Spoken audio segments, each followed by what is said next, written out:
26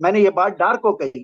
ڈار نے مجھے کہا کہ پھر آپ ان سے نیگوشیٹ کریں. میں نے کہا میرا خیال ہے کہ میں نہیں بلکہ ملک کے دانا، ملک کے سمجھدار جن میں انٹیگریٹی ہو، پرو پاکستانی ہو، وہ کر سکتے ہیں. یہ آئی ایم ایف کی نیگوشیشن کی صورتحال بھی بالکل ویسی ہے جیسے ہم سارے کیسز انٹرنیشنل کورٹس میں ہارتے ہیں.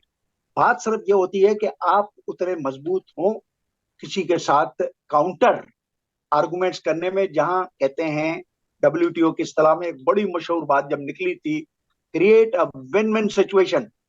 ون ون سچویشن کے تقاضے یہی ہیں کہ ڈیولپنگ اکنامکس لائک پاکستان میں آپ کے پاس اسکل ہو، پروفیشنلزم ہو، سمجھ ہو، تیاری ہو. میں آپ کو ایک اور بات بتاتا ہوں. آپ نے دیکھا ہوگا پاکستان میں فائنانس منسٹر اور فائنانس سیکریٹریز کس طریقے سے تبدیل ہوتے ہیں.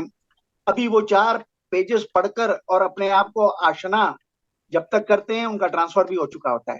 ایون فائنانس منسٹری کا بھی یہی حال ہے. میں آپ کو بتاؤں، ہمارے پاس ایک لفظ ہے انگریزی میں جس کو میں کہتا ہوں وائلڈ ہاریزونٹل موومنٹ. آج آپ سیکریٹری ہیں ریلیجیس افیئرس کے، آپ نے کبھی بھی انڈسٹری میں کام نہیں کیا ہے پورے کیریئر میں، آپ کو دوسرے دن بنا دیں گے سیکریٹری انڈسٹریز اینڈ پروڈکشن. مجھے یہ بتائیں کہ یہاں پہ لوگ جو ٹیکسٹائل بننے والے ہیں، انہوں نے، ان کے بچوں نے، ان کے اوپر دوسری جنریشن جو جا چکی ہے اور آنے والی جنریشن کھڑی ہے، ان سب کی وزڈم کو ملا کر بھی وہ پھر بھی سمجھتے ہیں کہ ہمیں پروفیشنلز کی ضرورت ہے. ہم ان کے ساتھ مل جل کے دنیا کے ان مطالبات کی جس کو کہتے ہیں کہ easy conduct of export business اور easy conduct of import means, اس کے اوپر یہ چیزیں بالکل انکلوڈیڈ ہوتی ہیں. ہمارے پاس گورننس جو ہے، میرے اپنے خیال میں پی آئی اے کی گورننس کی بات کر لیں. مجھے یہ بتائیں کہ اگر آپ کو پرائم منسٹر میں بنا دوں، جو میں بنا نہیں سکتا ہوں مگر ایک ہائپوتھیکیٹ کر رہا ہوں، اس ماڈل میں آپ کو بنا دوں تو سب سے پہلے آپ کس کی اکاؤنٹیبلٹی کریں گے؟ ان تمام سی اوز کی جس نے بدتدریج اس پی آئی اے کو اس نہج پہ پہنچایا کہ پی آئی اے کا نام جو ہے اوپن اسکائز میں سے خارج ہونے والا ہے. آج بھی ایاٹا، آج بھی یورپین یونین کے ساتھ ایک جنگ ہے کہ جناب اعلیٰ ہمیں کوالٹیٹیو سٹینڈرڈز اور انٹرنیشنل سٹینڈرڈز کے مطابق ہم امپروو کر رہے ہیں، ہمیں اجازت دیں، لینڈنگ رائٹس دیں. تو آپ ایز اے پرائم منسٹر سب سے پہلے ان کی لسٹ بنائیں گے، اس کے بعد ان لوگوں کی لسٹ بنائیں گے جو اس بورڈ آف ڈائریکٹرز پہ رہے ہیں. یہ کون سے ایکسپرٹس تھے؟ یہ کون سے پروفیشنلز تھے؟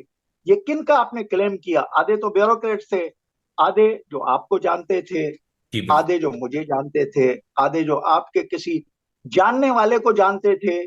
وہ کلسٹر ہے پروفیشنلزم، مینجمنٹ، ایکو مینجمنٹ، یہ سب چیزیں جو ہے ہمارے ہاں ناپید ہیں. آپ مجھے بتائیں کہ کل شمشاد اختر نے ان 2 دنوں میں کیا باتیں کی ہیں جس کو آئی لائکڈ اٹ، مگر خود کیا کرتی رہی ہیں؟ انہوں نے یہ کہا کہ یہ سب کچھ ہوا ہے نااہلی کی وجہ سے. یہ سب کچھ ہوا ہے کہ جتنی ہماری اسٹیٹ انٹرپرائزز جس کے 2020 کے فگر تو دیے گئے، یار یو آر اے ٹرانسپیرنسی ہو کہ اہداف اگر آپ کو دیے جائیں، اگر آپ سمجھتے ہیں کہ میں قابل نہیں ہوں تو آپ ڈر کے اس خوف سے بھاگیں گے کہ کل میری اکاؤنٹیبلٹی ہوگی. یہاں تو جب تک آدمی کو آپ ریموو نہیں کرتے ہیں وہ آدمی جانا پسند نہیں کرتا. اس کے بعد اس کے پاس ایک بہت ہی سمپل راستہ ہے. اگر بیوروکریٹ ہے تو کسی دوسری منسٹری میں چلا جائے گا، اگر کوئی سو کالڈ سیمائے پروفیشنل ہے تو وہ ٹکٹ کٹا کے لندن چلا جائے گا، یا چلا ہی جائے گا، بھائی کینیڈین نیشنلٹی ہوگی. یہاں تو لوگ ڈیول نیشنلٹیاں لے کر بیٹھے ہوئے ہیں. People are highly secured. کس کی آپ اکاؤنٹیبلٹی کریں گے؟ کس کو مورود الزام قرار دیں گے؟ ہر ایک کا ایک دوسرا وطن تو ہے ہی ہے، وہ ہے امیگریشن اسٹیٹس. اب میں نے اخباروں میں جب لسٹ پڑھی کہ آپ کے جتنے ایس او ایز، جتنے کلیدی کارپوریشنوں میں لوگ بیٹھے ہوئے تھے، بیوروکریٹس کی لسٹیں تھی. مجھے بتائیں کہ 5 سال سے ہم سن رہے ہیں کہ جناب والا پاکستان کے انٹرسٹ میں کام کرنے کے حوالے سے آپ کو جہاں پہ بٹھایا جائے گا آپ وہاں کے لیے ضرورت سمجھتے ہیں کہ وہ ڈیول نیشنل نہ ہو. اس لیے کہ آخر وہاں پہ بھی آپ نے اوتھ اٹھایا ہوا ہے وفاداری کا، یہاں پہ بھی آپ کے ساتھ ایک آٹو اوتھ چلتا ہے بینگ اے پاکستان سٹیزن. مجھے بتائیں کہ آدمی خود تضادات کا، کانفلکٹس کا شکار ہے. آج ایک اور آپ کو کانفلکٹ بتاؤں.